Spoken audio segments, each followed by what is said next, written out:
New balls, please. New balls, please. New balls, please.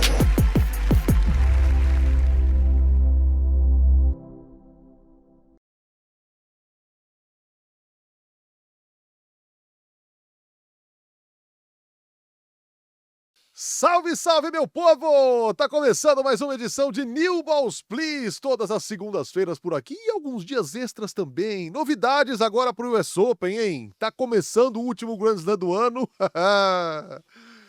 Começou no domingo pela primeira vez e o domingo já teve Domingo dedo no olho parque. e gritaria.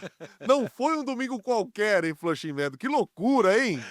Pelo amor de Quando eu começo a ver o Medvedev fazendo É. assim, eu falo, ai. Se tivesse no mudo, né? Você tá no restaurante, tá no bar, tá lá almoçando, tomando uma, aí você olha, tá no mudo e você vê o Medvedev assim. Aí você fala, não, para tudo, aumenta o volume, porque alguma coisa tá acontecendo. E ontem aconteceu, cara, que loucura que foi aquilo. Não só assim, como também o coração. Exato. Já começou... Pelo amor de Medvedev, Deus, você é demais. cara, que personagem, mas eu achei que ontem ele se passou de novo, hein? De novo ele se passou. Mas vamos começar falando de Novak Djokovic. Vamos. Primeiro, os parabéns para o social media do US Open, que colocou numa foto Djokovic e o Thiem e colocou expert e learner. Vitória do Djokovic por 3-0, ainda que tenha tido problemas, chamou o físio, vestindo um black tie, Tá bonito. Men in Black. Tá bonito. Chique o Djokovic na sessão noturna no Ash, com todos os seus ingredientes, né? Ele fala depois, Nova York nunca decepciona, aquela barulheira, aquela falta de ordem e tal. Mas ele ganhou de 3-0, mas deixou a preocupação no ar aí, Fino. Eu acho que a gente tem que olhar o jogo do Djoko de algumas formas, né? É lógico que ele é um cara extremamente favorito para chegar ali nas últimas rodadas. Ele é um cara que tá jogando muito bem, tempo de bola absurdo, o primeiro set mostrou isso, ele não errava uma bola, né? Parecia outro nível de tênis, meio nervoso o time no começo, errando, não sentindo a bola e querendo jogar muito na pancadaria, saindo um pouquinho da característica dele de ser atacado e usar a força do adversário. O encaixe de jogo não era bom pro time. Não era bom, só que ali entra uma outra discussão que eu gostaria muito, e eu até escrevi disso no Instagram e já bombou, já fica todo mundo alvoroçado. Toda hora que o Djoko faz caras e bocas, toda hora que ele sente o cansaço, toda hora que ele abaixa, porque realmente ele fisicamente mostra que tem momentos que ele tem uma dificuldade de recuperação, que isso é momentâneo, mas ele tem. Toda hora que ele sente uma dor, mesmo ganhando ou perdendo, ele é extremamente julgado, né? Ele fez por merecer algumas das raivas que muita gente que não gosta dele tem. Ok, ele não é o cara politicamente correto o tempo inteiro. Ele é um cara que espeta, é um cara que provoca, é um cara que ele tem a sua maneira difícil de lidar. As pessoas podem amar, idolatrar, como a gente gosta de falar, só que o Djoko dentro da quadra, e aí tá falando um atleta, não tá falando um comentarista. Se eu jogasse contra o Djoko, se eu jogasse contra o Nadal, que eu jogasse contra o Federer, o mais provocativo, o mais sangue nos olhos, é o Djokovic. Isso ninguém pode tirar dele. Ele é sérvio contra um espanhol e um suíço, para começar. Os caras estão na guerra. Então ele tem um estilo diferente. Sim. É que nem eu querer falar, não, mas eu nunca fiz nenhuma maldade. Não, eu faço. Eu ia no limite. O Djoko vai no limite. Aliás, o Claro que Tem História hoje é revirar o baú das presepadas de Fernando Meligeni. Seguindo, vai. Então, eu acho que esse é o primeiro ponto. Agora, a gente tá vivendo uma fase que tá todo mundo julgando qualquer. A gente vive um Big Brother com uma câmera na alma da gente. Esses caras, né? Principalmente, jogando. Então, se o cara faz uma cara feia quando o cara fez um winner, você é julgado. Se você sentiu um pouquinho, será que tá sentindo? Será que tá fazendo uma presepada pra mostrar pro cara? Então, hoje tá muito difícil, porque tudo tá acontecendo. E quando você pega um arisco... Mas essa pergunta eu fiz hoje no texto. Eu falei, mas quem que você quer ser? Quem que você acredita? Você quer ver um cara realmente politicamente correto que não faz um xixizinho na, Na beira da na privada. beira da privada? Ou é normal o cara ir no limite? Ou deixa o cara ser como ele quer ser. Você vai gostar ou não vai gostar. E não vai julgar. Porque o Djoko não vai ser o cara que vai estar cansado e vai ser o Borg. O Borg era o Borg. O Lendl era o Lendl. Os caras não emitiu nenhuma. O Federer é o Federer. Tava bravo depois que ele, né? Ele tava bravo, ele ficava quieto. Ele tava decepcionado, ele não falava. Então, porque senão a gente vai ter todo mundo igual. Aí a gente depois vai entrar no lado do Medvedev. Tem limites, tem limites. Óbvio que tem limites. Tem limites para presepada? Tem limite para presepada. Agora, chamar o fisioterapeuta tá errado? Não. Ir no banheiro tá errado? Mostrar que você tá cansado sem estar tão cansado tá errado? Não. Você pode não ter mais ou menos torcedores. Porque muita gente me perguntou isso. Ah, como que o atleta pensa nisso? O atleta sabe onde o cara tá sacaneando. Tá sendo babaca. O que o Djoko fez ontem, mostrando cansaço depois de 20 trocas de bola, o atleta nem vê. Ele olha e fala assim, ele pode estar cansado, mas é o Djoko. Eu sei que ele volta no próximo ponto. Acabou. Não é, pô, tá fazendo de conta. A gente não para pra pensar nisso. Tem que pensar no próximo ponto. Sabe quem pensa? Quem usa desculpa. E eu acho que o cara tá sentindo. Ele tem quase 40 anos. Antes ele jogava 45 bolas e a pulsação dele ficava E tem 130. um aspecto também, né, nessa de... É um movimento, é um gesto característico do Djokovic, se apoiar, abaixar assim e tomar um ar. O Murray também fazia. Também fazia. E quando é o saque do adversário, você tá sim ganhando um tempo. Porque se você ficar pronto, o cara vai sacar e você quer respirar. Então, peraí, eu não tô pronto. Calma aí. E onde tá errado isso? Exato, não tem erro nenhum. Não tem erro nenhum. E assim, o Djokovic é mestre em controlar o ritmo do jogo. E aí, quando ele tá sacando, beleza, você tem os 25 segundos pra sacar o primeiro, ele erra o primeiro. Ele fica lá 3 horas batendo a bola no segundo saque. Ele respira, ele mexe com a ansiedade do outro cara do outro lado. O que impede? Você sabe que eu uma vez estava jogando Copa Davis e o técnico era o Paulo Cleto. E o Paulo falava, momentos importantes, você tá jogando muito rápido. Eu lembro dessa frase, não sei se ele vai lembrar. E ele falou, tem horas que você tem que parar o jogo. E eu falava, mas não pode, porque o árbitro não deixa. Ele falou, lógico que não deixa. Se você for demonstrar pra ele. Agora, se você for na quadra de saibro e mexer, porque tem um buraco ali, e você mexer, você tá dentro da regra. Se você estiver falando que tem uma pessoa na arquibancada se mexendo e pedir pro cara parar, mesmo que seja quando o cara vai sacar, você fala, peraí, tem uma pessoa se mexendo, que a gente vai falar sobre isso no... O cara, você não tá... E você ganhou 5 segundos, 10 segundos. E não é isso que você precisa? E ele deixava muito claro que isso estava na regra. E está na regra. Agora, você tá catimbando. Pô, mas peraí, você tá jogando primeira rodada tem $110 mil. Então, o que é a pessoa que tá pensando em julgar aqui, o Fernando já ensinando a catimbar, a pessoa que tá aqui, ele, na hora que tiver ali na promoção de uma pessoa, você joga o tapete vermelho e a pessoa, ou você tenta o melhor para tentar ganhar a tua promoção? Não tô falando sair da regra, mas Sim, se você... nada de trapacear. Se você... você chegou 5 minutos antes no escritório. Pra quê? Pra mostrar pro chefe que você é mais aplicado. Você tá fora da regra. Porque a hora é às 8. E se você chegar 5 minutos antes, você tá errado porque você tá trapaceando contra o teu adversário ou parceiro que tá querendo a promoção? Ou ser mais agradável com uma pessoa, você tá errado também?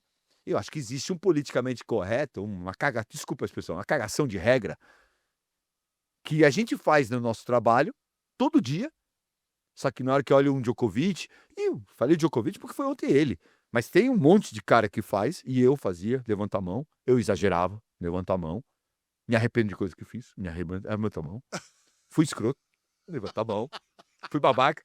Levanta a mão. Óbvio que fui. Óbvio que fui. Tem um monte de árbitro. Hoje eu vou pedir desculpa pra um.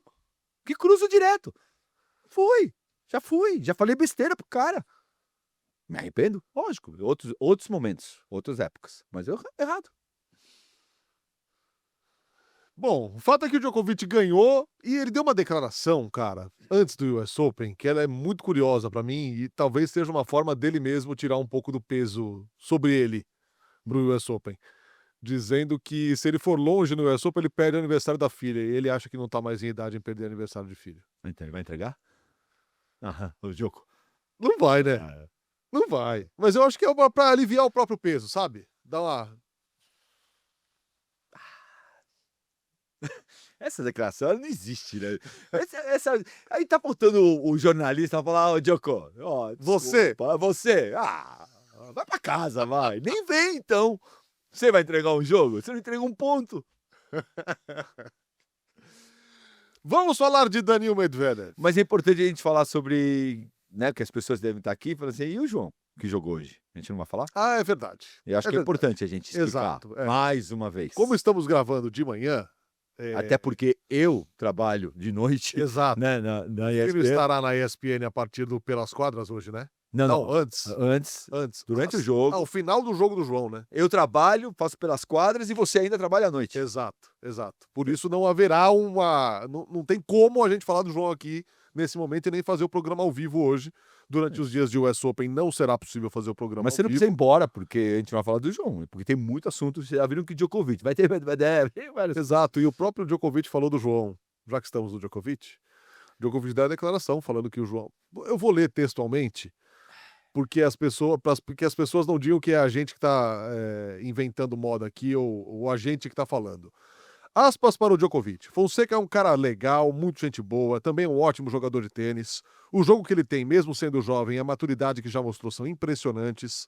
Mas às vezes as pessoas acham que só porque ele venceu alguns torneios importantes nesse ano e já ganhou de grandes adversários, já vai entrar no top 5 e lutar para o Grand Slam. Pode acontecer, é claro, mas é natural oscilar entre altos e baixos. Existe muita expectativa e isso ele vai ter que aprender a lidar, entender como usar como vantagem no futuro. Ele tem tempo de sobra. Sei que o Brasil está muito animado com ele e eu também. É uma promessa vinda de um grande país que aguarda desde o Guga. Ele tem todo o potencial para ser o próximo campeão, mas é preciso dar tempo a ele e um pouco de paciência. Palavras do Djokovic. Fecha aspas. Eu acho que 2 pontos muito legais que a gente fala direto aqui. Uma coisa é falar que ele joga e pode jogar muito bem. Outra coisa é a realidade de chegar lá. Vai ter um caminho com muito problema, que pode ser, a gente pode estar falando agora e ele perdeu do Kekmanovic, pode ser que ele ganhou 3-0 do Kekmanovic né, e o hype vai estar lá em cima nesse momento, a gente falando. Tá tudo certo. Para mim não muda nada a história, a não ser que ele ganhe o US Open, não muda nada. Ou fazer final, semifinal de US Open, que aí, peraí, entrou num outro patamar. Se ele perder na primeira, na segunda, na terceira, ou na terceira, quarta rodada, vai continuar sendo, ele vai sair do 44, vai ir para 39, 38, 37, 35, e não continua não mudando nada. Lógico, se ele faz semifinal, ele se mete 20 e pouco, Claro. aí a gente está falando de outro, ele deu mais um passo enorme, rápido. E eu acho que é isso que o Djoko, é isso que o tenista fala. Uma coisa é o que a gente espera e projeta de uma pessoa. Outra coisa é a realidade. Ah, esse cara pode ser presidente da empresa. Pode. Ele é? Não, não é. Porque ele pode ir num show lá e ser pego e ter que abaixar e ser mandado embora.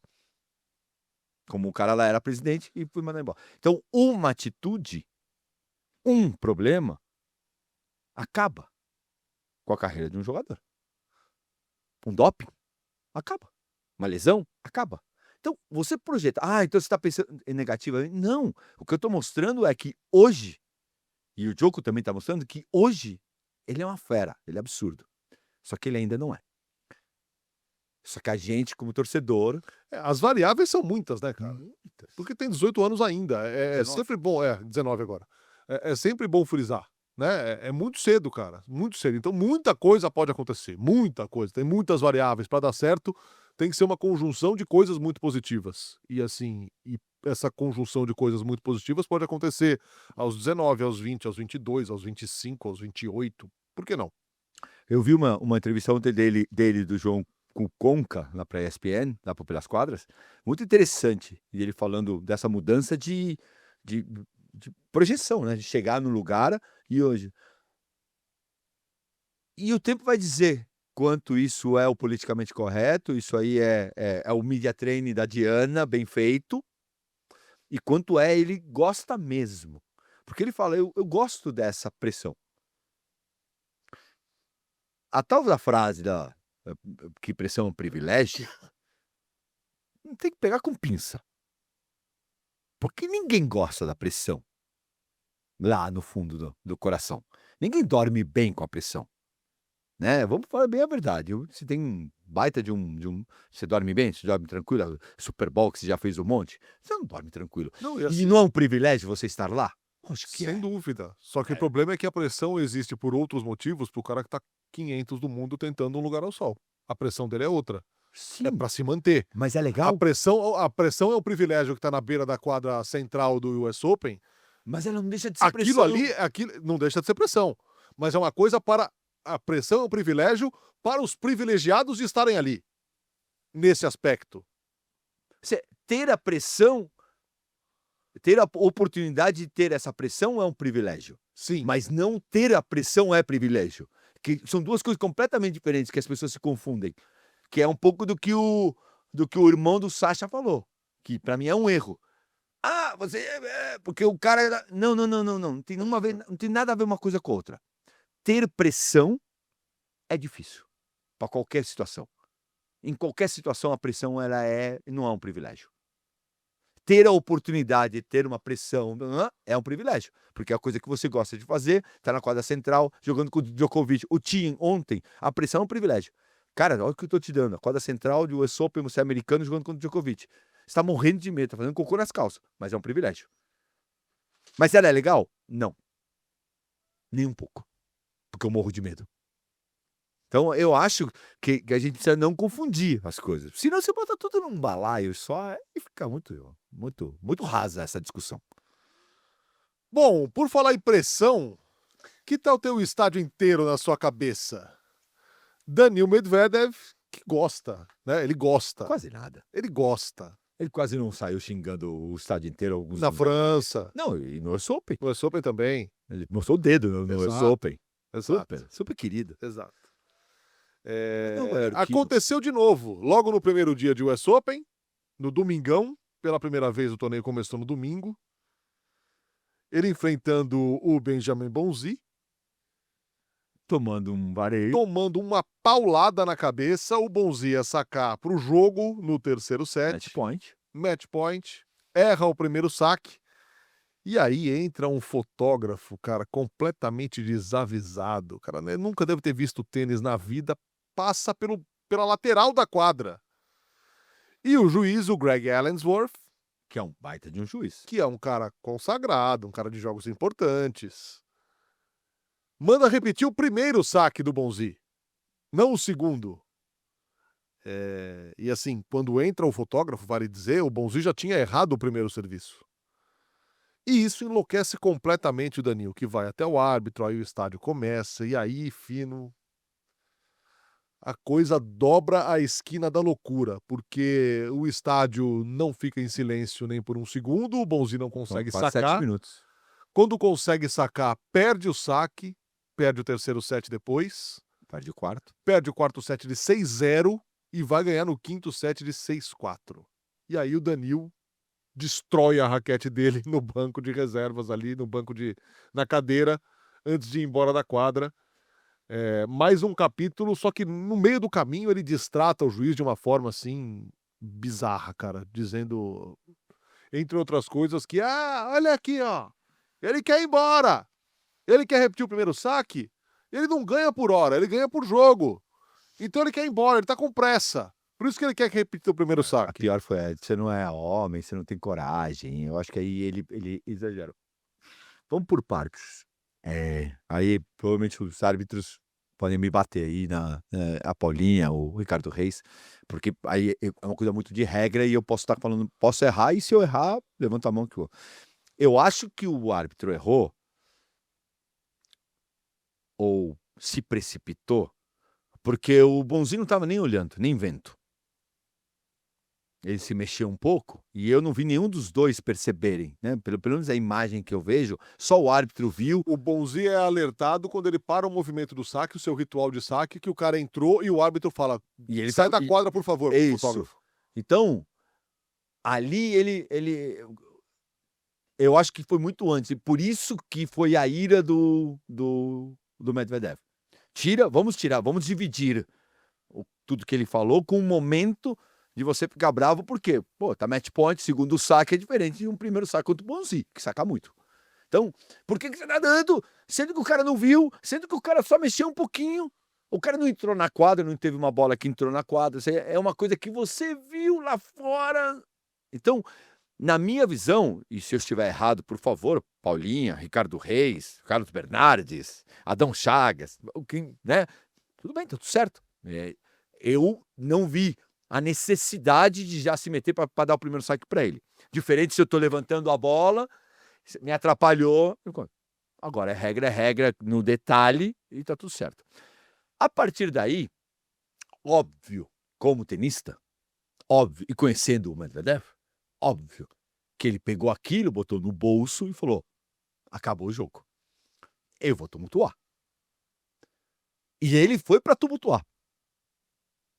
Só que, na visão dele, com razão. Que esse é o grande perigo. O tenista com razão é o pior ser humano que existe. Pode dar o corte. Olha que frase maravilhosa. Tenista com razão é o pior ser humano que existe. Porque ele ficou desse tamanho. E aí ele começou a despejar bombeira. E aí entra um outro ponto. E aí ele perdeu a razão, né? Total. Pouca razão que ele tinha, na visão dele, ele perdeu. Jogou fora. Jogou fora. E o grande problema que eu vejo, que os árbitros estão encurralados. A gente já falou sobre isso 1000 vezes. Eles estão encurralados. Então você vê lá o árbitro quieto. Não sei se ele estava falando, putz, acho que eu fiz uma besteira, ou falando, cara, se eu abrir a boca aqui, isso aqui vai piorar. E ele só ia...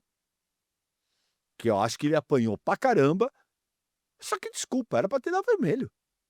Na minha visão, você não é homem o suficiente pra estar sentado nessa cadeira. E vou voltar. Depois a gente entra no claro que tem história. Eu já falei essa infeliz frase. E deveria ter sido mandado embora. E ele falou que ele acha que assim, e aí, de novo, né? Na entrevista coletiva, quando já devia estar com a cabeça mais fria, ele solta a seguinte pérola: não, eu acho que o Bonzi tem que ser multado também, porque ele recebeu muito coaching hoje. O Medvedev perde. Ele é muito bom. Porque é uma coisa que a gente falava ali do Djokovic também. Ele é autoral. E eu acho que esses caras são super importantes. O Kyrgios é importante, ele é importante. Os caras que são diferentes, eles são importantes no circuito. Só que tem um limite. Exato. E aí, quem dá limite, se o árbitro não pode dar, tem que dar ATP. Na minha visão, quem tem que dar é o árbitro. E a ATP tem que respaldar. Porque a gente tem. Você vai me falar que a Paula não tem uma baita o Fábio não tem uma baita de uma personalidade? Eu acho que... Só que eles provavelmente têm um limite que eles sabem até onde eles podem ir. A gente tem um limite onde a gente trabalha, em todos os lugares que a gente trabalha, sabe até onde pode ir. O que todos eles têm em comum é o estômago de um tamanho de um brejo, cara. Porque haja espaço para engolir sapo desses caras. Mas só engole. Por que o Bernardes não engolia antes? Porque ele tinha um pouco mais de liberdade de mandar embora, como ele mandou embora o Rios, como ele mandou... O Bernardes mandou embora o Agassi. Não, é assim, é totalmente... Cabeça número um do mundo em São José. A briga com o Nadal. A briga com o Nadal. Só que cada vez menos eles podem fazer isso. Porque também eles vão pra geladeira. E é a vida deles. Isso, exatamente. Quando você bota... O cara não vai afundar a carreira... Se você falar isso, você amanhã não tá no New Balls. Fernando, se você falar isso... Cara, então eu não vou falar, porque eu quero ficar no New Balls. Se a gente tivesse isso na ESPN, eu tivesse uma mordaça pra falar, eu não estaria trabalhando lá. Ou aguentando tudo. Realmente. O Medvedev se passou. Para, né, meu? Se você não tiver liberdade de poder... E o árbitro não tem. Ele exagerou por todos os jeitos. E não é de hoje, né? Porque o Zverev, o Shapovalov já fez. São inúmeros E a exemplos. gente achava que tinha acabado, que São tinha inúmeros acalmado. exemplos. E agora não acalmou de novo. Agora, chama atenção, Fino, na temporada 2025, em Grand Slam, segunda rodada de Australian Open, e tomou primeira em Roland Garros, o Wimbledon e o US Open, o Danil. Não, ele tá jogando muito mal. Mudou de raquete, mudou isso, mudou aquilo. Realmente ele tá desesperado e é muito legal que você vê ele tentando. Ah, que feia, ele quebrando a raquete. Sim, tudo bem, aí a gente entra numa outra discussão. Mas ele tá mostrando que ele não tá feliz com o que tá acontecendo. Esse destempero dele mostra que ele não quer abandonar o esporte. Ele já não precisa mais jogar tênis, Fê. Não, claro que não. Mas ele fala, em algum momento, acho que foi na coletiva que ele fala, seria um bom lugar para encerrar minha carreira. Mas aí é cabeça Quente, talvez. Cabeça quente. Mas também não é um pouco de frustração daquilo que a gente tem falado aqui? De repente o jogo passou por cima dele e ele não vai mais conseguir ser o cara que um dia ele foi? A bola, o problemas técnicos dele, antes ele era muito rápido e usava a força do adversário, os caras não sabiam jogar e ele ganhava muito ponto de saque. Hoje ele ganha menos ponto de saque, a bola dele anda menos, ele tá tentando bater mais, ele tá errando muito mais do que ele errava, porque ele tá querendo dar pancada na bola, coisa que ele nunca deu. Ele dava na bola cirúrgica, Sólido até amanhã. sólido até amanhã. Chegava em todo e jogava 10 horas. E o cara desesperavam. E ele no saque dele fazia tac, tac, tac, tac. E ele sacaneava, ganhava, quebrava uma vez, dificilmente o cara quebrava. E ele ganhava 7-5, 6-4. Ele nunca ganhou 2-2 e 2. Ele não ganhava assim. Ele ganhava 7-5, 6-4, 7-5. Por quê? Porque ele quebrava uma vez e se não quebrava o saque dele. Hoje ele já não tem mais. A bola está mais pesada, como a gente já falou aqui no New Balls. O jogo mudou para ele. As quadras já não estão tão mais rápidas como eram antes. Ele vem reclamando disso toda semana. Sim. E agora, quando ele também tá rápido, ele perdeu. Porque aí, esse é o que a gente falou muito da Bia no passado, e que pode ser que a gente fale um pouco do Fonseca também. Você precisa colocar coisas no teu jogo. Se você não for cirúrgico no que você colocar, você se perde um pouco. E é o que aconteceu. Falaram, devolve dentro, devolve mais dentro, joga mais dentro e bate mais na bola. Cadê a essência do Medvedev? O Medvedev virou Khachanov. E aí muda. E aí cadê a confiança de você que tudo que você ganhava? Perdeu. Então é difícil ir colocando coisas no jogo, como o Alcaraz vai colocando em slice, como o Nadal botou à esquerda, como o Federer botou, mas não muda a essência. A Bia jogava só pelo meio. Começou a jogar aberto, ela se perdeu completamente. É um ponto a ser. Mas também pelo meio sabia que ia ficar ali. 10, 10, 10. E ela quis mais. Só que a hora que abriu, demonstrou também um pouco do lado lento dela. Começou a ter muita escolha. Será que ela é uma pessoa tão preparada para isso? E ela perdeu totalmente a confiança. Né? A Bia que estreia amanhã, né? Quando a gente está fazendo isso hoje, estreia amanhã meio-dia. É um jogo duro para ela, mas e aí? Vai ganhar? Não sei. Ela não tem nenhuma confiança, zero tá de confiança. E é um pouco o que aconteceu aqui. Isso é o normal do tênis, Fê. O que está acontecendo com esse cara é normal. O que não é normal é 25 anos, 20 anos, você ser do top 10. Isso não é normal, gente. Até quando as pessoas vão comparar as pessoas com Michael Jordan, com Senna? Não, exato. Não, isso aí Isso normal é isso. Pô, toquei meu auge, caí um pouco. Então, mas assim, eu acho que aí já não é o normal. Eu acho que aí é algo que ele... Você acha que não é normal? Não acho que ele é normal. Cara, 3 primeiras rodadas seguidas de Grand Slam pra um cara desse aí. Depende com quem cai também. Eu não tô lembrando com quem caiu. Mas é um ano ruim, 2 anos ruins. Você acha que não é normal o que o Tsitsipas está vivendo? O Tsitsipas viveu 6 anos, 7 anos entre os 5 melhores do mundo. E aí cai. Cara, mas o bonzinho numa primeira rodada não era um jogo bom? Tá, mas é o cara 50.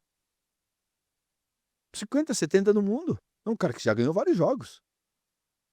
Não acho que seja tão anormal, Fê. Desculpa. Não acho mesmo. O cara ter 2 anos ruins. Ou acabar a carreira dele. Veja só, o Wimbledon ele também perdeu do bonzinho na primeira rodada. Aliás, o recorde é negativo, bem negativo, né? Cameron Norrie na primeira de de Roland Garros. Que o Roland Garros, qualquer um ali complica ele, sempre. E ele perdeu do Thiem na segunda rodada do Australian Open. O nível dele caiu, né? Vamos falar bem a verdade. Caiu. O nível dele caiu, já não é. É aí que eu falo, não é normal um cara desse aí perder 3 primeiras rodadas de Grand Slam, cara. Seguidas, assim. Eu acho que não é normal, poderia ter pedido segunda, terceira, mas continuaria sendo. Se hoje você colocasse o Medvedev com terceira de Australian Open, terceira de Roland Garros, segunda de Wimbledon e terceira de US Open, você achar que tá bom? Tá horrível. Não. Então, o que tá mostrando de primeira, segunda ou terceira, um cara desse, é que ele tá muito abaixo. E para mim, isso é muito normal. Isso é muito normal. Por quê? Mas o Nadal, mas o Alcaraz, mas o Federer, mas o Djokovic. Cara, beleza. Isso para mim é anormal. O resto é normal.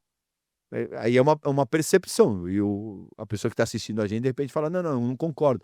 Falei: tá bom, então você vai ser presidente da empresa, ser um cara que vende, todo mês você bate a meta. E a meta é alta. Aí no ano que vem, bota uma meta mais alta e você, todo mês bate. Aí no ano que vem, aumenta a meta e você, bate de novo. Aí você muda de empresa e bate a meta. Aí 20 anos. Isso é normal? Me diga. Não. 3 meses eu fui mal, nesse trabalho eu não fui mal, acabei saindo, fui demitido. Isso é normal. Não sei, eu acho. Esse mundo poliana aí, esse mundo margarina, não acredito muito nele, não. O Fino, você falou da Bia aqui, né? Ela estreia contra a Sonai Kartal. Jogo nessa terça-feira, primeiro jogo do dia, né? Meio-dia. Adversária dura para Bia. Ela é bastante agressiva, né? Ataca muito de evolução de saque. E o saque tem sido um problema para Bia. São 4 derrotas seguidas. É um jogo bastante complicado. Com quartas de final para defender e com campeã de Seul, né? Depois do SP Open tem um 500 de campeã. É muito ponto para ir embora. Mas às vezes, né? Aí a gente vai ver.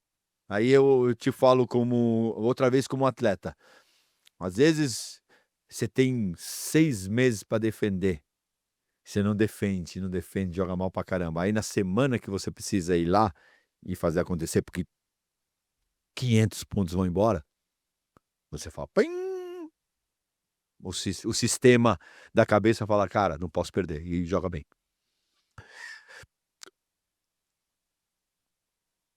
Tá muito difícil de comentar a Bia. Não vou te mentir, e se ela tivesse sentado aqui do lado, eu falaria pra ela, Bia, tá difícil falar de você. Porque é imprevisível.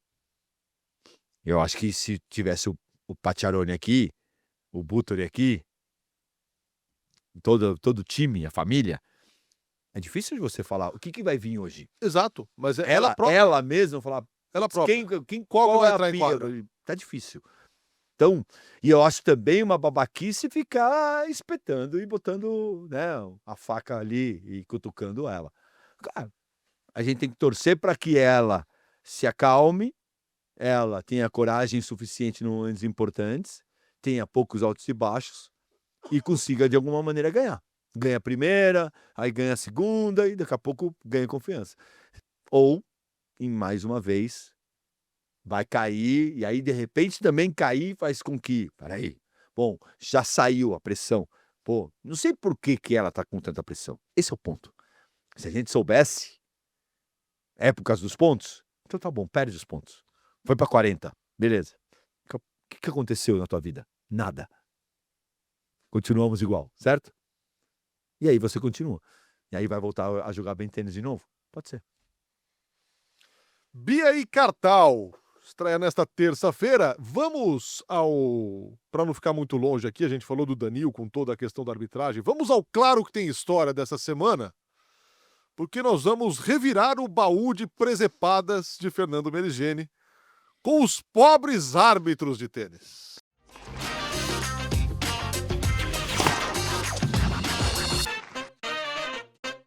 Várias vezes eu contei histórias de E aqui não tem nada a ver de você achar legal do que o Medvedev, porque eu acho que a gente já foi bastante crítico a ele.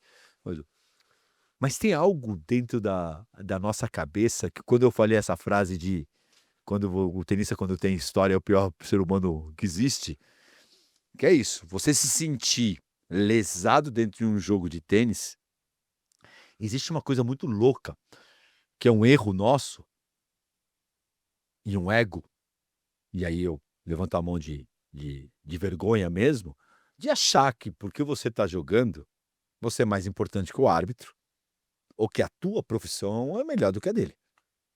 Que aí é onde eu lembro uma cena em Recife, se não me engano, com o árbitro Veiga, que hoje é tour manager, que ele era duro dentro da cadeira, ele é todo metódico, então ele era muito diferente da minha maneira de ser. Cara, eu balancei a cadeira dele. Naquela época, eu podia tudo. E hoje eu tenho uma maior vergonha. Já cruzei ele, falei, eu era um capeta às vezes dentro da quadra.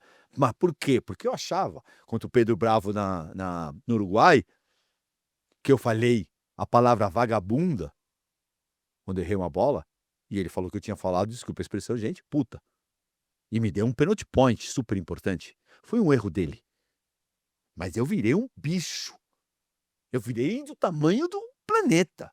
Ele tava me prejudicando. Porque vagabunda não era para ser warning.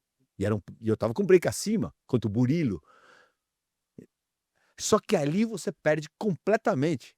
Com o Pedro Bravo, eu chamei ele na porrada. Quando saí, ele como se eu fosse muito forte, né? Que eu pudesse bater em alguém. O Menga teve que me segurar. Esse filé de borboleta chamando alguém pra porrada. Que loucura. Com o Veiga, eu falei um monte de atrocidades. Eu tenho que pedir desculpa. Mas por quê? Porque você perde a razão. Como as pessoas perdem a razão no futebol, como perdem a razão? Tá certo? Óbvio que não.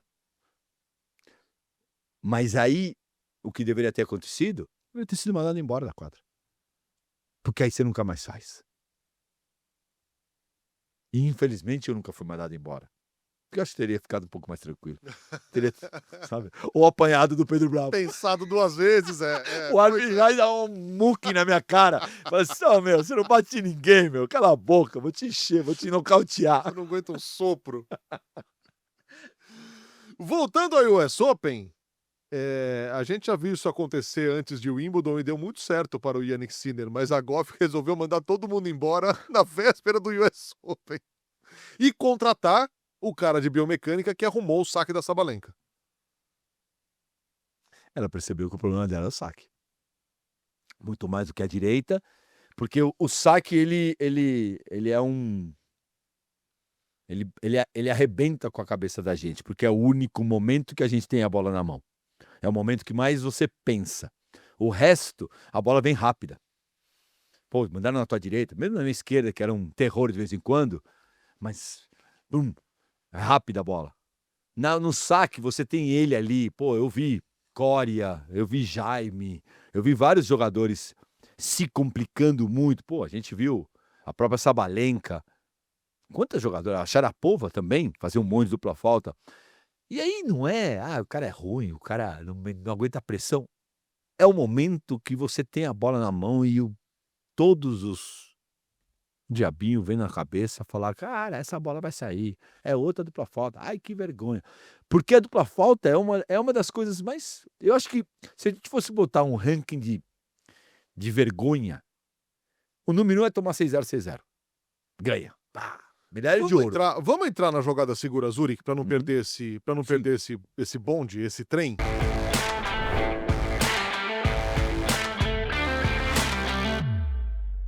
Jogada segura Zurich da semana, mais uma vez falando para os amadores. Porque você fez uma breve pesquisa e eu voltaria também no saque como a grande questão. Porque esse é um jogo, com todo o respeito da palavra, com todo o amor, tão desgraçado que para começar você tem que sacar e o movimento do saque é um negócio muito complexo. Se estavam dirigindo já, quase bateram o carro, e se estavam no sofá já levantaram para ir até A geladeira pra pegar. É com amor, mas é um jogo desgraçado. Porque pra começar você tem que sacar, e sacar no tênis é difícil pra caramba, filho. Eu fiz essa enquete ontem e convido vocês, mas assim, se você tivesse que óbvio, todo mundo fala: "Ai, tudo é ruim". Não, o que que mais te dói? Número 1, fundamento, e aí é um saque, à direita, Número 2, você tem muita dificuldade de ver tática de como jogar. Número 3, mental. Tal. Então você trava e não consegue mais bater por causa da cabeça, não por causa do problema no teu golpe. E número 4, o teu físico. Pô, não consigo chegar na bola, ou rapidamente eu canso e perco a maioria dos meus jogos. Por que que você perde na tua visão? E eu achei que todo mundo ia botar mental. E de repente eu recebi uma enxurrada de saque. Saque, saque, saque, saque, um pouco de direita. Aí algum cara falava que tudo, mental foi também, tem um número legal, físico tem um número legal também, mas principalmente saque. E ali, e não fazendo, não é fácil sacar, Não é fácil. não é fácil sacar. Então, calma. E O simples ato de jogar a bola pra cima, que é o toss, ele é muito complicado. sim. E No lugar não certo. fazendo propaganda, mas fazendo, eu fiz um curso online de tênis, e o primeiro, né, capítulo é o saque. E quando eu comecei a fazer, chama Pro Experience, o fino do tênis. Okay? Todo mundo convidado a comprar, ajuda bastante, o João vai ficar bastante feliz. Quando eu comecei a dividir, porque eu comecei a dividir o saque, falei, saque, 4, 5. Aí como pega a bola, onde solta a bola, o toss em si, onde bota a bola para sacar, quanto que se estica, terminação, empunhadura. Cara, na hora que como eu comecei a falar, cara, eu tenho que fazer um vídeo de cada um. Acho que eu fiz 17 ou 18 vídeos. E eu dividi. É complexo pra Aí eu caramba, falei, cara. cara, naquele dia, eu tava gravando, naquele dia, quando a gente começou a escrever, eu e o João começamos a escrever, não, mas eu tenho que falar sobre as pernas, junta a perna ou pula direto? Cai pra frente ou não cai pra frente? Cai pro lado? Cara, na hora que eu comecei a ver isso, e todo mundo que comprou, modéstia à parte, falou, cara, como me ajudou, porque você consegue dividir, você começa a falar, qual é o meu problema no saque? É o toss? Mas por que eu tosso? Porque eu tô soltando a bola antes, porque meu braço tá reto, porque eu tô segurando muito a bola, porque eu não tô mandando a bola no lugar errado. Quando você começa a ver, aí você começa, porque no tênis a gente descarta, não que a gente coloca, a gente descarta. Você tá com problema no toss? Tô. É por causa da bola? Não. Segura a bola? Não, isso não. É por onde ela manda? Você tá mandando alta? Tô. Então a altura do toss também não é. É onde vai? Não, também não. Tá na frente, atrás? Escreva. É aí. E aí a gente melhora o saque do cara. Você não consegue falar 10 coisas. Segura a bola, bota. Aí você enlouquece. Você tem que tirar uma. A gente corrige uma coisa para depois corrigir mais uma coisa. Na hora que ficou orgânico, corrige outra. Por isso que os vídeos, nesse caso, são muito bons. Por isso que o esporte é desgraçado, porque tem que corrigir 80 coisas pra você começar o jogo. Por isso você vai demorar mais uns 20 anos, porque tinha tanta coisa para corrigir que Exatamente. Não, eu tô totalmente de acordo. Totalmente de acordo. Você falou nela aqui e Maria Sharapova está no Hall da Fama. Que lindo. O que é muito legal, e ela escolheu Serena Williams para ser a jogadora, a adversária, a fazer o discurso de Maravilha. indução dela para o Hall da Fama. É um negócio tão espetacular, porque assim, criou-se uma narrativa, e acho que por um bom tempo elas encamparam essa narrativa, de que elas se odiavam, né, durante as suas carreiras. Porque um dia, com 17 anos de idade, a Sharapova ousou ganhar da Serena Williams e ali criou-se uma certa rivalidade. Mas é uma rivalidade que a Serena muito mais bateu do que apanhou. Total. Muito mais venceu do que perdeu da Sharapova. E assim, eu achei o discurso da Serena lindo e eu adoro quando isso acontece, porque mostra para as pessoas quanto tempo elas perdem se degladiando, defendendo um lado ou outro lado, porque no fundo, cara, é só um querendo ser melhor que o outro, Ninguém ali se odeia, ninguém quer se matar, como as pessoas querem se matar em rede social. E termina nisso aí, da forma como terminou. Então eu acho isso 100%, cara. É, 10 de 10. óbvio, tem que tomar cuidado com o que você fala hoje em dia, porque todo mundo está interpretando muito mal, mas tem o lado da mídia, e não do jornalista, por falar mal do jornalista, mas a notícia ela dá. Para que vocês estão lá? Para a notícia. Então a notícia, muitas vezes a notícia X dá mais do que a Y. E quanto que da X e Y é verdade, ou quanto a gente quer mostrar a verdade para vocês? É isso. E aí cutuca aqui, cutuca ali. A própria pergunta da pressão dos Estados Unidos, eu vi o Conca também, de novo, falando do Conca, ótimo, né? Eu adoro o Conca. Falando com os americanos sobre a pressão de não ganhar tanto tempo nos Estados Unidos, desde 2003 no Rodgers. E vai o Tiafoe, não, vai o Shelton e dá risada. Fala, cara, não nem aí, meu. O problema é dos caras que não ganharam. Eu tô aqui, faz um ano. Que pressão eu tenho? Não tenho culpa nenhuma. Porque eu tô carregando esse peso. E aí vai o Fritz e fala, não, veja bem, é realmente um problema. E uma nuvem em cima, tá um prédio em cima dele. Você fala, cara, você não vai ganhar mesmo. Porque você tá no lugar de todos os caras que não ganharam a partir do Rodgers. Então, isso não tem nada a ver. Cara, e o problema que você tem na quadra, de você se matar, com quantos caras eu me matei? Eu não descarto ser amigo do Hewitt e do Robredo. Eu não descarto. Não descarto. Ser convidado para jantar na Austrália com o Hewitt e ir lá bater o papo com ele. Você vai engasgar com o osso do canguru. Ou o Robredo me convidar para comer uma paella e falar, vambora. Por que não? Que cena seria, hein? É Eu maravilhoso. mandaria uma equipe pra cobrir esse evento. Você vende os direitos pra mim, não? Vendo. Eu dou de graça os direitos para você. New Balls Please estará lá cobrindo esse evento maravilhoso. Vamos adquirir os direitos de transmissão e vamos cobrir esse evento. Naquele momento que você quer matar o cara, depois tá tudo certo. Vamos aos resultados da semana. Enfim, a ATP 250 de Winston-Salem com Marton Fucsovics, campeão, vencendo na decisão o Botic van de Zandschulp, 2-0, 6-3 e 7-6.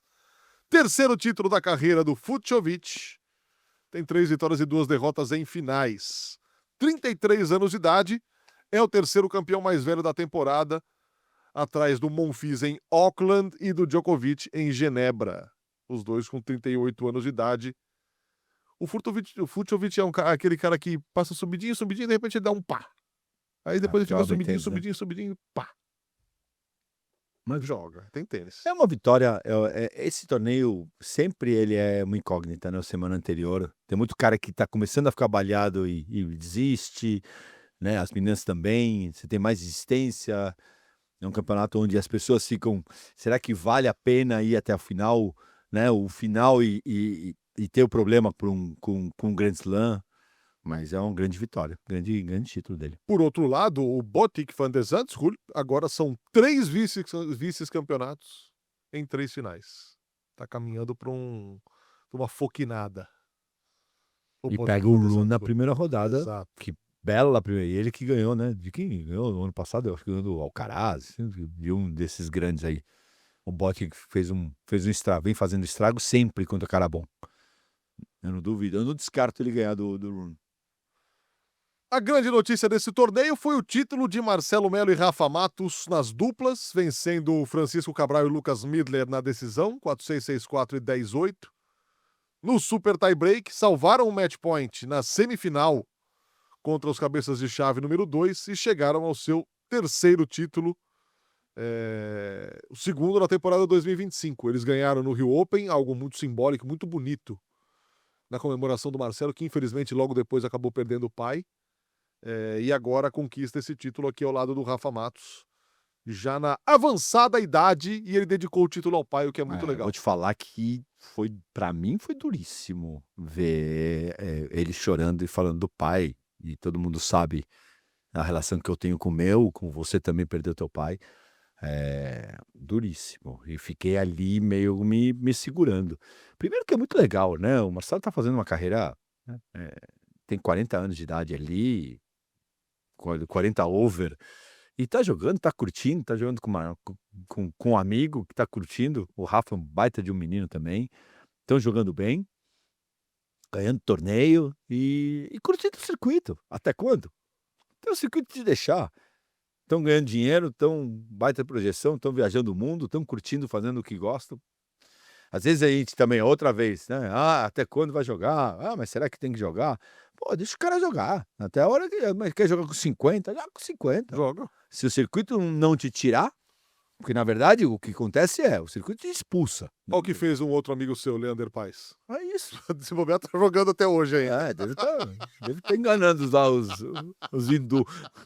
Deve estar jogando pro aí, ganhando campeonato, não sei o quê. Vai saber.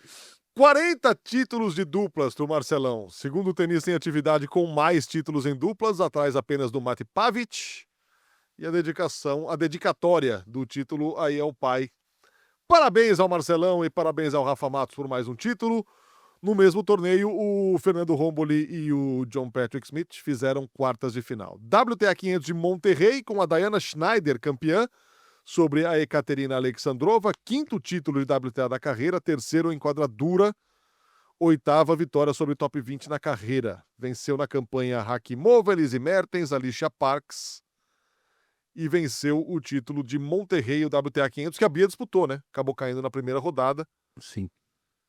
Vitória, então, da Diana Schneider. A Bia perdeu da Boskova, 6-3 e 6-4 na primeira rodada. Foi essa a quarta derrota seguida que a gente falou aqui. A Ingrid Martins e a Queen Gleason dos Estados Unidos acabaram eliminadas na estreia do torneio. WTA 250 de Cleveland, Sorana Cirstea, campeã sobre a An Lee, vinda do quali. Essa é outra também, hein? Que tá aí remando e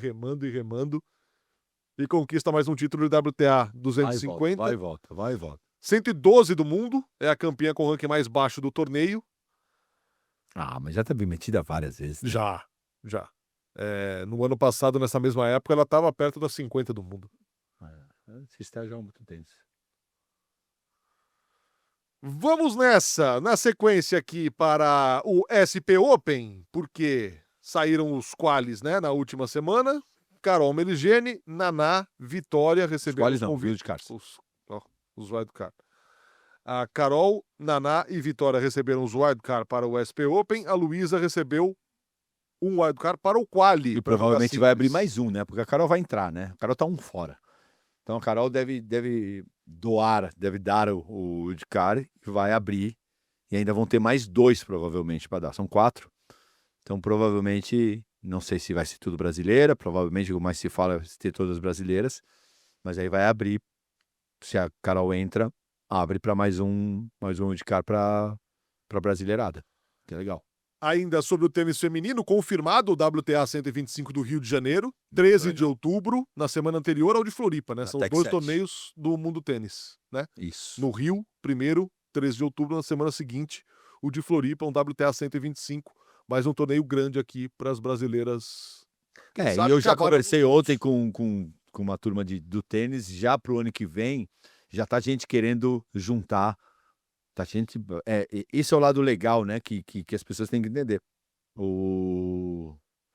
Você tem um WTA, a galera começa a querer trazer os 125, uns 75, e aí daqui a pouco você tem um circuito ali, ou na última semana do US Open, na primeira semana após, e aí a galera começa a trazer.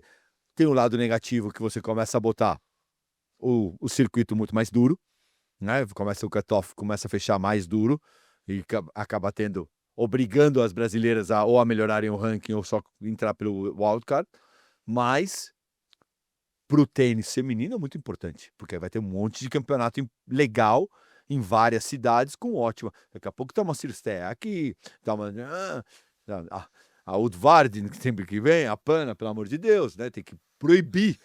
Tira o visto dessa menina, pelo amor de Deus. Já vi que ela tá no SP Open. Tira o visto dela, meu.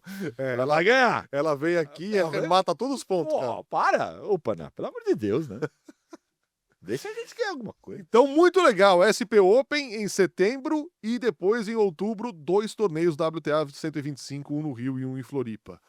Boa notícia para o Rio Open 2026. O Musetti, que não conseguiu jogar em 2025, mas esteve aqui, fez tudo bonitinho, curtiu, apareceu, cumpriu compromissos comerciais. Estará em quadra no Rio Open 2026, o que é muito legal. Eu não sei, assim, para quem gosta de tênis, para mim é um enorme chamariz, cara. Eu acho Porque é um que cara que joga com muito certeza tênis. vai ter mais algum top Vai. 10. Deve vir, eu não tenho nenhuma informação, mas deve vir mais um com certeza. É uma briga, porque é uma data dura, que sempre a gente fala disso. Todo mundo quer jogar na quadra dura nessa época, mas com certeza algum bom nome vai aparecer. E o Musetti é um grande nome.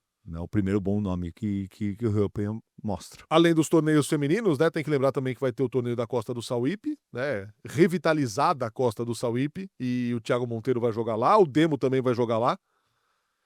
Vou te fazer uma pergunta. Se um Rio Open traz o Foquina, é um grande nome para você? Pô, É isso.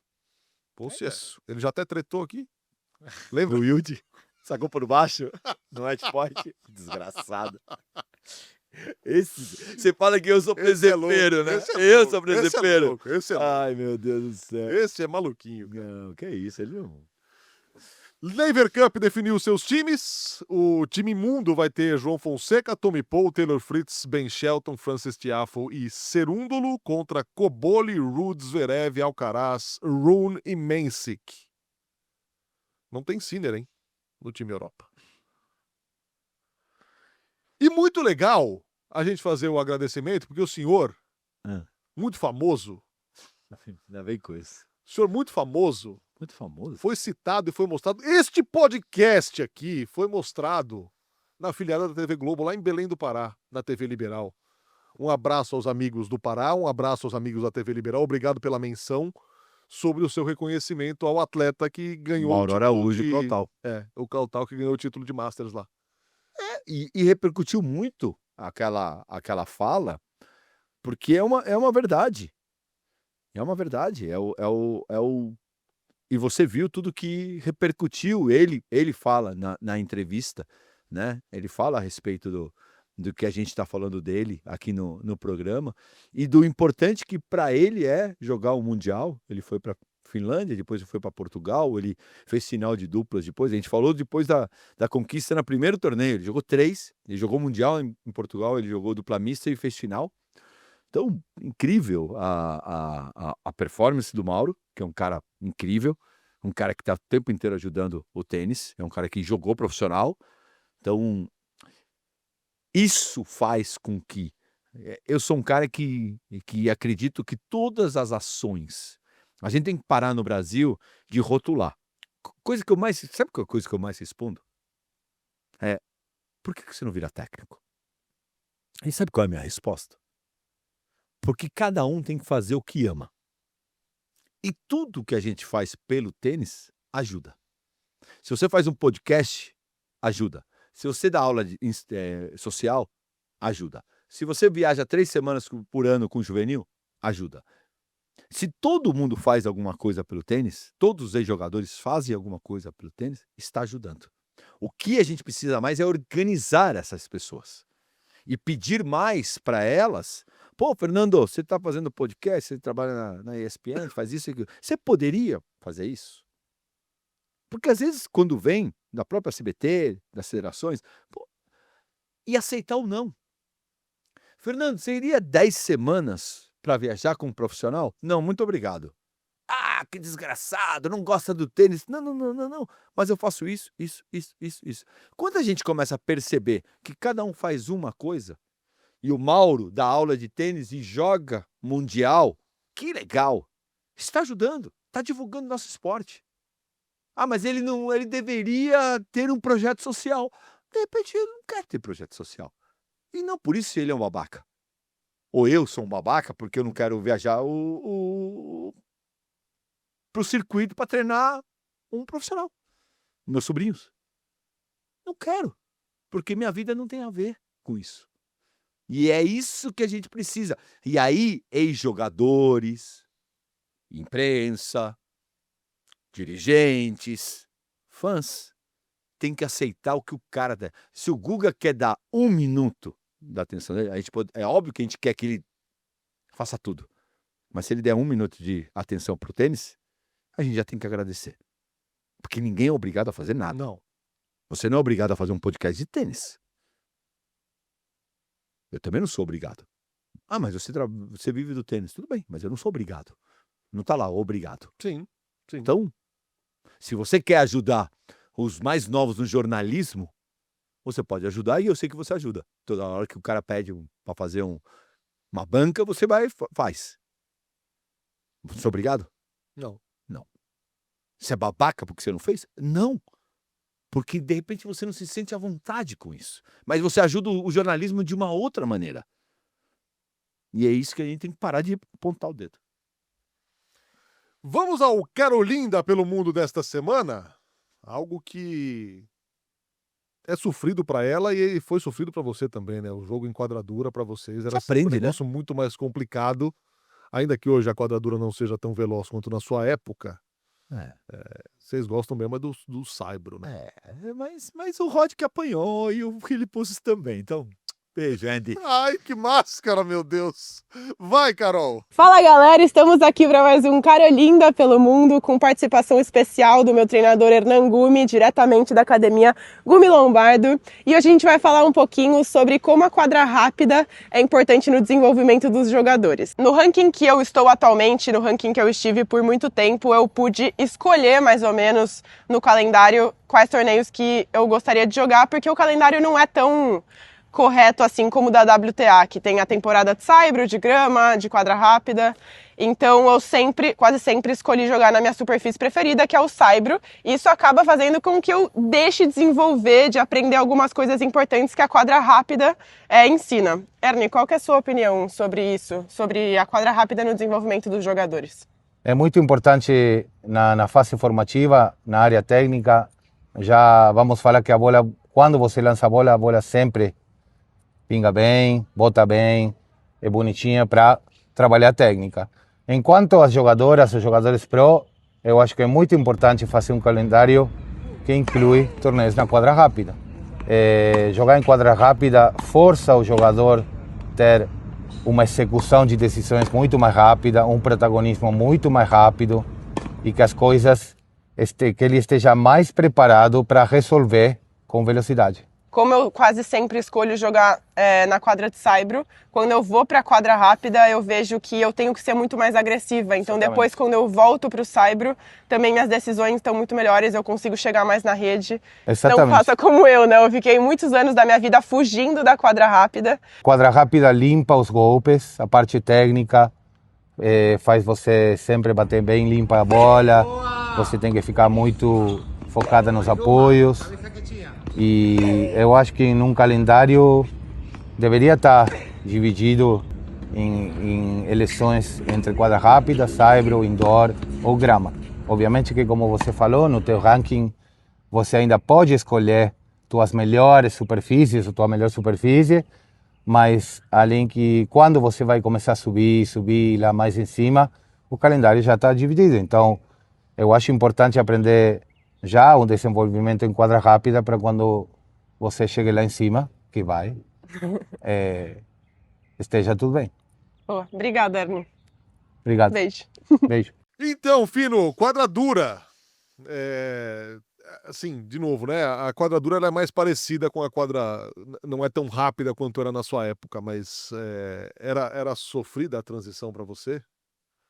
Ainda que você não jogasse a temporada de Eu acho grama, né? que são dois circuitos completamente diferentes que a gente viveu e que hoje se vive isso mais uma vez, não é melhor ou pior.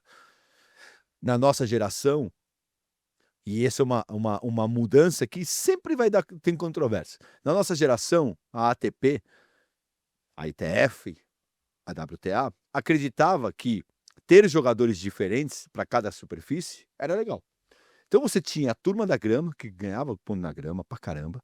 Tinha a turma da quadra rápida, que aí Max Mirny, Kenneth Carlsen, os caras que entravam no saibro e parecia que tava, sabe, com o pé de pato. Não conseguia jogar. Os americanos não sabiam jogar. O Gilmestov, os caras não sabiam jogar no saibro. Eles não sabiam escorregar. E aí você tinha o circuito, como ele era mais metade, Então você tinha a turma que ganhava... Eu ganhava 80% dos pontos na quadra cyber. Uhum. O americano ganhava 80% dos pontos na quadra rápida. E um pouco na grama. E isso... quantas vezes eu não fui para Wimbledon? Primeiro porque não tinha a grana que tem hoje. E segundo porque lá eu não ganho, porque a grama é rápida. E o US Open era veloz pra caramba. Joguei com o Sampras na primeira rodada do US Open. Cara, era muito rápido. Era muito rápido. Joguei na Armstrong com ele. Pá, no primeiro set eu não conseguia ver a bola. A bola fazia assim, ó, pss. Mas então você não jogava na brincadeira? Pô, não é que eu não jogava na quadra rápida. Pô, eu ganhei do Roddick. Ganhei de caras legais. Do Filipe Posse na Olimpíada. Do Albert Costa. Eu ganhei jogos legais. Eu quase ganhei do Todd Martin no Australian Open, que era 5 do mundo. Fiz 2-0. Não era um cego. Só que a quadra era muito rápida. E agora eles mudaram a quadra para lenta. Então hoje já não é mais uma desculpa. Que é a maneira de você se escorrega ou não escorrega. Mas dá para jogar. Hoje já não é mais um tabu. Né? Hoje... Mas é uma maneira diferente de jogar. É mais agressiva na quadra rápida do que no cyber. No cyber você tem mais tempo. Sim. Né? A bola fica mais alta. Você tem mais escolhas. Né? Você pode oscilar mais no cyber. Na rápida você oscila um pouquinho, você perdeu o saque, Tchau. vai embora. Brasileiros pelo mundo, no quali do US Open, a Laura Pigossi fez segunda rodada. Thiago Wilde, Thiago Monteiro e o João Lucas Reis caíram na primeira. O Wilde foi eliminado já hoje de manhã, num challenge no Porto, na primeira rodada. É um péssimo momento dos Thiagos, a gente já falou isso aqui semana passada, né? Sim. E o João Lucas tendo a experiência de disputar o quali do Aberto dos Estados Unidos. W15 de Santiago, Ana Candioto fez semifinal de simples, a Júlia Konishi fez oitavas. M25 de Danhanova, na quadradura em Portugal, Bruno Oliveira com o espanhol Alberto Barroso, vice-campeões de duplas. M15 de Arad, no Saibro da Romênia, João Loureiro, oitavas de final de simples e semifinal de duplas com o chileno Diego Fernandes Flores. J100 de Barcelona, Francisco Damorim, vice-campeão de simples. J30 de Serra Negra, Lorenzo Corsini, de 16 anos, campeão de simples. Pietro Gava ficou com o vice. Bianca Mann, de 16 anos, conquistou o primeiro título nos 18 anos. Cauane Rodrigues, de apenas 14, ficou com o vice. Felipe Bulama e Felipe Moretti, campeões de duplas. João Gabriel Galhardo e Guilherme Quelete ficaram com o vice. Júlia Gomes Ferreira e Laís Chibata, campeãs de duplas. Sofia Albieri e Cauane Rodrigues ficaram com o vice. Palpite pro US Open. Não, mas peraí. E o meu título não entrou aí? O Nova Caieiras ontem, num Pro-Am? Putz, é verdade, Cara, eu ganhei o título no sábado. Pô, tinha Belucci, Thiago Alves, Júlio Silva, Ricardinho Alcevara, Eric Gomes. Fui campeão e você não bota. Ô, Bauru, tá de brincadeira? Vocês estão querendo me derrubar? Campeão. Fazia desde 2003 que eu não ganhava um título. Poxa, não me derruba.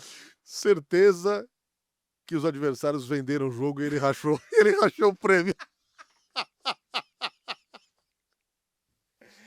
Um beijo pro Investiga! Thiago Lopes. Um beijo pro Thiago Lopes. Beijo, Thiagão. Murilo, obrigado pelo convite. Foi muito legal. Não.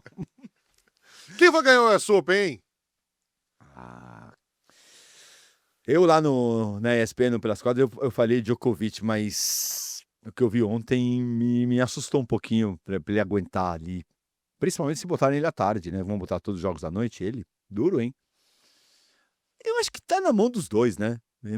No masculino, eu acho muito difícil sair da mão dos dois. Infelizmente. Eu vou de Draper. Poxa. Legal.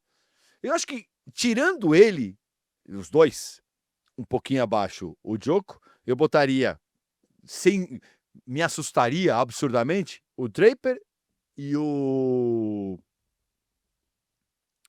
Shelton? E o Shelton. Ali, Também. mas bem longe. Pois o resto, com todo o respeito da palavra, seria uma surpresa. Legal pra caramba, caras que merecem, pô, ganha o Rune, pô, joga muito tênis. Legal, mas tudo seria uma surpresa pra mim. Nossa, você viu quem ganhou? O Shelton, nossa. E o Draper, nossa, mas já era esperado. Mas tá na mão dos dois pra mim. E no feminino? Eu gostei do que eu vi ontem. Eu fiz o jogo da Sabalenka, eu gostei. Acho que a Iga tá um passo atrás, mas com possibilidade. Acho que a Coco entra nesse nesse, como o Djoko, um passinho atrás, mas com muita possibilidade. A Pauline também ali. Acho que tem mais gente, né? Uma Rybakina não me assustaria, Eu vou de Sabalenka. mas eu acho que a Sabalenka também. Se eu tivesse que arriscar, eu arriscaria a Sabalenka. Eu botei a Andreeva, que é uma surpresa, Sim, mas que também não me... É um Draper. Tá na hora já. justo. Pô, não seria injusto ela ganhar. Mas não é pra... Tem outras na frente dela. Agenda da semana, João É a Fonseca. Collins também que pode ganhar. Sempre. Temos que falar a Collins, pelo amor de Deus. Vai ganhar a golfe. Só de mudar o técnico de saque, vai ganhar a golfe, vai ganhar o torneio. Imagina. Começa a dar 5 ex por game. João Fonseca Biadade, Marcelo Melo, Rafa Matos, Orlando Luz, Luísa Stefani, Fernando Romboli, Ingrid Martins, todos no US Open. Thiago Monteiro jogando o 75, o Challenger 75 de Como na Itália. Putz, se ele perder, ele tem tanta coisa boa pra fazer em Como. Que delícia de lugar, velho. Tá pensando até em perder, né? Vale a pena perder. Thiago Wilde perdeu já na primeira rodada do Challenger 75 do Porto. Gabi Sé jogando o W35 de Trieste na Itália, também tá em péssimo lugar. Bruno Fernandes, Enzo Lima, Gabriel Você não ia ganhar nunca um jogo, né? Porque você ia querer Scheneckenberg, sair o tempo inteiro. Não dá, assim. Gabriel Scheneckenberg e João Vitor Scramin do Lago no M25 de Trelew na Argentina. Aí você não quer ir, né? Não. Trelhão você não quer ir, né? Aí eu passo. É legal? Você já foi lá? Ah, Você já foi? comparar com Como, acho que eu fico em Como. Mas você já foi lá? Foi? Já. É terrível? Não é terrível, é legal, mas... Não, legal. Deixa quieto, eu não posso falar mal da Argentina, senão minha mãe me bate. Exato. Igor Jimenez, Nicolas Zanelato e Rafael Tozeto jogando o M25 de Poznan na Polônia, João Vitor Couto Loureiro no M15 de Bucareste na Romênia, J60 de São Paulo no Corinthians, começou nesta segunda-feira, vai até o sábado, dia 30. Certo? Certo, eu quero dar o último recado antes de ir embora. Queria agradecer, na verdade, a galera que tá, as ligas, os rankings, os condomínios, que estão... A gente tá fazendo uma bagunça ali com o livro, né? E com um valor assinado, dedicado. Pô, agradecer muito ao Nippon Clube, que comprou um monte de livro, ao Aramaçã em Santo André, que também comprou um monte de livro, né? E se vocês estiverem a fim de... Tem muita gente pedindo a dedicatória, porque não consegue. Aí se juntem, mandem para mim no Instagram, que de repente dá para fazer uma bagunça legal, e eu mando para vocês os livros autografados. Vai ter que ser... Não dá para ser um por um, porque aí eu vou ser dono do Correios, e aí não dá. E todo dia pro Correio mandar um livro, não dá. Então tem que se juntar mais de 20 livros, aí a gente faz uma bagunça. Muito bem, agradecendo sempre a Claro, ao C6 e a Zurich, nossos patrocinadores. Muito obrigado a você que esteve conosco em mais uma edição de New Balls Please. Nos veremos mais essa semana, certo? De US Open. Vamos fazer alguma bagunça. Vamos. Valeu, gente. Obrigado a todos pela companhia. Esse foi mais um New Balls Please. Curtam o US Open e a gente se fala por aqui a qualquer momento em edições extraordinárias. Beijo nas crianças e até semana que vem. New balls, please. New balls, please. New balls, please.